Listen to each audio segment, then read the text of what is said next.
Okay, guys, I'm going to be really quick because I have to be really quick because I actually need to go to work. So, I am almost ready, but I have this on my mind and I just want to talk about it. So, I don't really know what the video name is going to be. This is just me just winging it right now. But one of the things that I feel like I need to talk about is just like, when you're dealing with difficult people. And one of the things that I've learned in dealing with narcissistic people, the thing that I learned from the Lord when dealing with them is that seriously, you reacting to them and you doing things like that. One thing about these people are they're always going to be trying to tarnish your character and stuff like that. Is I think is a thing about like what they always say, what we always hear is like misery loves company. And so it's like, even though they'll attach themselves to you or whatever, they inwardly don't like you. They inwardly envy you. They're jealous as well. You know what I'm saying? And so this is why they do all the little tactics of like trying to, do the smear campaigns, talk about you, get people to rally up against you. I mean, I remember at one point in my situation, like I had dealt with people, the person that I was with or whatever, the family wasn't into the most golly's things. So I remember it was a time when the Lord had woke me up even in the middle of the night, and he was like, you need to get up and pray. And he's like, you need to sit in here at midnight and you need to pray for an hour.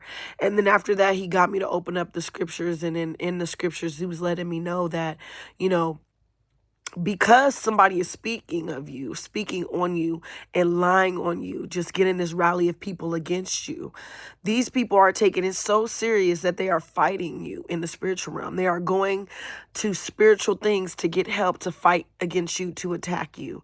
Okay, and so that just shows as well that this situation dealing with narcissism and all this stuff is very spiritual, first of all.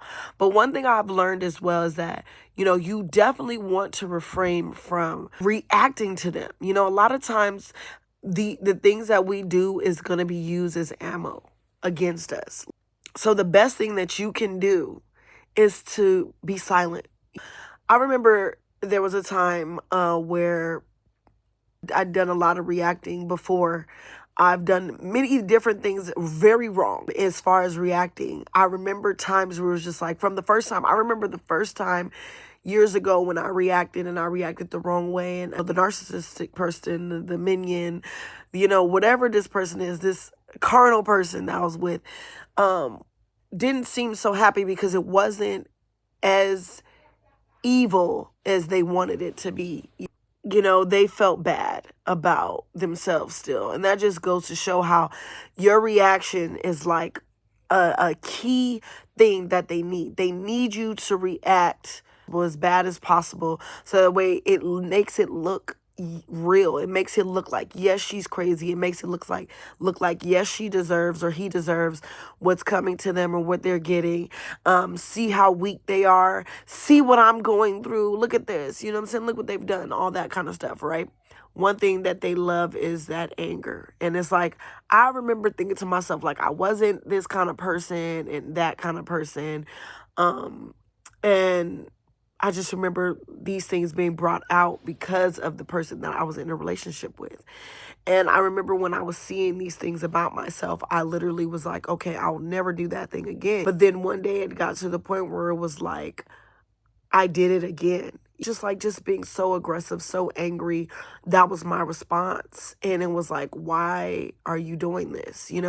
But like, I really do believe that the narcissist in some kind of way is a benefit to us, to help us bring out things in us that we probably didn't even know that we had, or it was laying dormant, that is trying to come with us to our promised land. You know what I'm saying? But God says that can't go, that can't go, that can't go. And it takes for that narcissistic person to be in your life, or that, carnal person to be in your life, that minion to be in your life, to bring those kind of things up that the enemy is like just creeping or holding for a time where he'll use against you later. He's trying to You trying to take it with you wherever you're going to go, because some of us become successful and like, you know, all eyes are on you. You reach where you're supposed to go, and then it's like, dang, there's a downfall of you, because when you got up there, you literally destroyed yourself, like somehow, because I don't know, prematurely you got up there and it was too soon. You know, some people get up there to a place and then you know, they walk away from the faith, whatever it may be, right? Because it was just too soon. But some of us are blessed with the grace and the mercy from the Lord, that God is not even allowing you to get there till, you know, you shed these things off of you.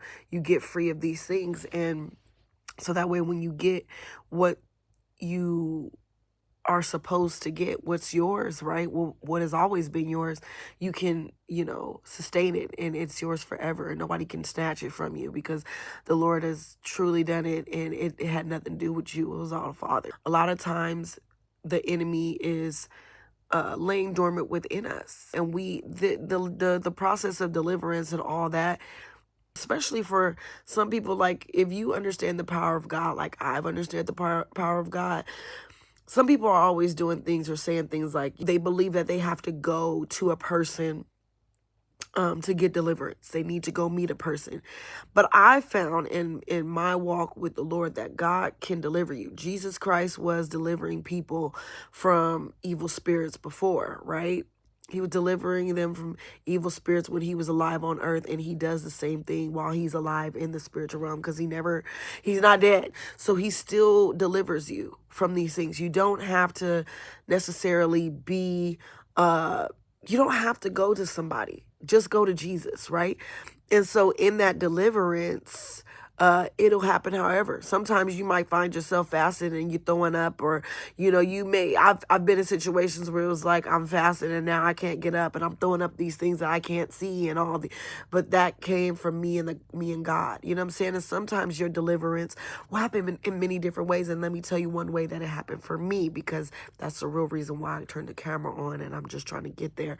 But in one situation, like the area of anger, I literally was thinking that I had that intact, and I knew what I was doing, you know. But it came to a point where I was in this relationship, and this person literally brought that back out of me, something that I thought that I was good with, that I knew how to handle. I thought that I had it, you know. But one day it came out, and I'm sitting over here totally regretting. I'm sitting over here beating myself up, and I can't sleep because of this anger. Not knowing that, like I said, the enemy is doing a thing. It's like, because it got to a point where I thought that I had it handled. I wasn't in situations where I had to use it. I'm not in situations where, you know, I feel like I need to get angry or be violent or whatever, you know.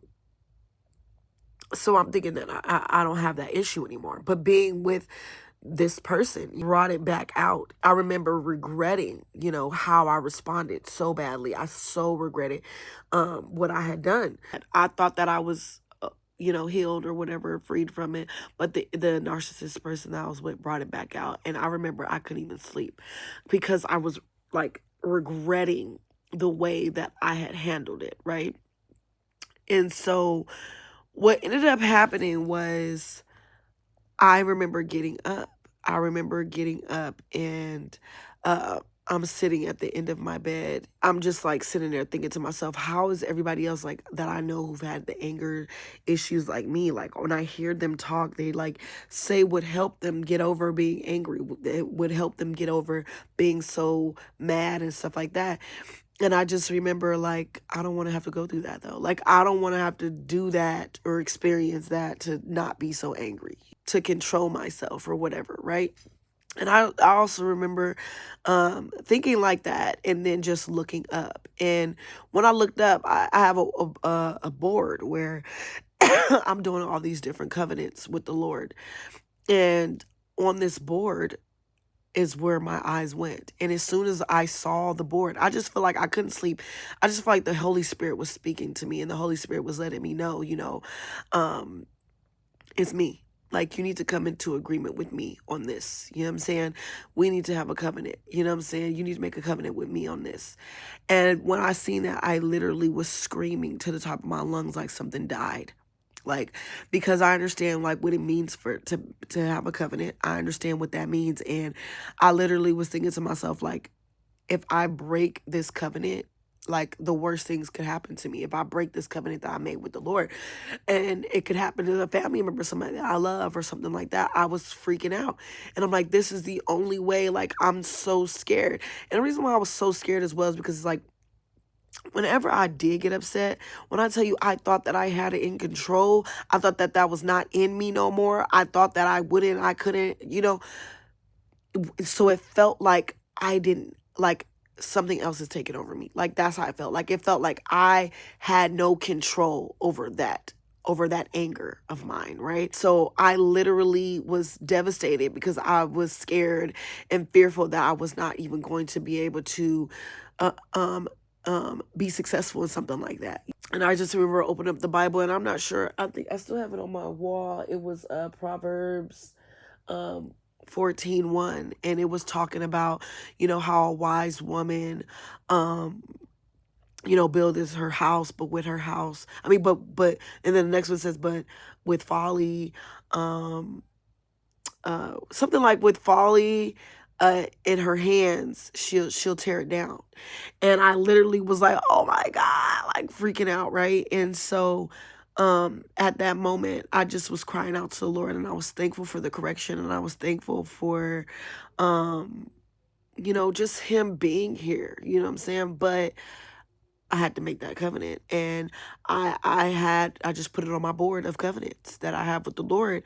And once I did that, I remember how it was, where it was like, no more that the person, whenever he tried to, make me angry or he said anything, it was so awkward in a good way, peculiar in a good way, weird in a good way, that the anger that I once used to feel, I did not ever get that angry anymore. Like, I did not get that angry anymore. I would like be able to be calm. Even if I got a little loud, it was just like, that was for a moment. Like, it wasn't even that I was getting like that blackout, unaware, kind of angry, it was just so different. And in that, I realized that that was an area of my life where it came to anger and stuff like that. That was an area of my life where me and the devil had an agreement. We had a covenant there. And me and the devil was in this together when it came to how I react and to things. When it came to anger, my negative attitude, me and the devil had an agreement there. And it was unknowingly, but that's where the devil stepped in, where it was like, I don't even have control over myself. I don't know. I can't fight this. That was because the enemy was taking over at that time, right? But when I broke that covenant and I canceled that covenant with the devil, and I gave that part of my life to the Lord, I gave that part of my attitude, my anger, or whatever it is, I gave that part of me to the Lord. That's when I realized, like, transformed. Like, I literally can't even get angry like I once did. And it made me realize, wait, I literally was in agreement with something else. This is why I felt like I had no control, because I didn't. And even the person I am now is not me. Like, it's not me. I feel, or maybe it is me, either or. It wasn't normal for me to be so calm. And that's what made me feel like the Lord takes over now. The Holy Spirit takes over. It's just another part of me being on this journey of trying to give myself away to the Lord as much as possible with things that I used to say and things I used to do. You're not going to get a reaction out of me, sweetheart. And what I learned about dealing with people that are carnal and worldly or narcissists, they want that reaction. They feed off that reaction. They yearn for that reaction. You know what I'm saying? Feeling like you got to prove yourself. And I just started thinking about Jesus, like when he was even going through his persecution, and he was, about to be on that cross for us, passing away for us.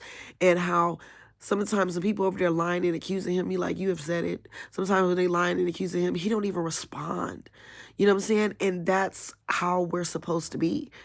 We don't always need to say everything, because at the end of the day, it goes back to trying to be looking good for man and pleasing man. A lot of times when the narcissist is talking behind your back or saying this and that behind your back, you feel that you want to go and you want to respond to those people and let them know, no, he's leaving out a part of the story. She's leaving out a part of the story. This is what really happened. No, this is that. And then it's like, but why?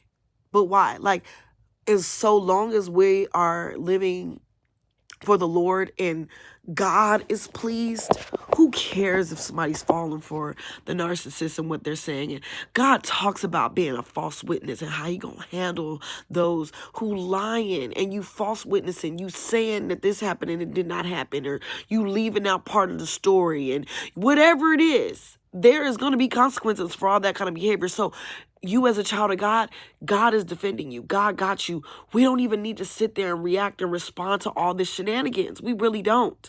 All we need to do is give it to the Lord. You know what I'm saying? And it's going to work out. You know what I'm saying? A lot of times because of our response, that's what has people rallying up against us, because like the narcissist is saying this and that about you. And then now you responding like that. Now people feeling like they got to get involved. They got to go to voodoo. They got to do whatever. They got to fight against you in the spirit or whatever, because it's like you responded negatively, you know, and it makes it look like that person is right. But when you learn how to be quiet, let the Lord handle it, I'm telling you, there's some kind of calmness, there's some kind of rest, there's some kind of peace that you're going to hold in your spirit. Just because you let that load off and you gave it to the Lord, it's something about it. It's just something about it. But that's all I have to say.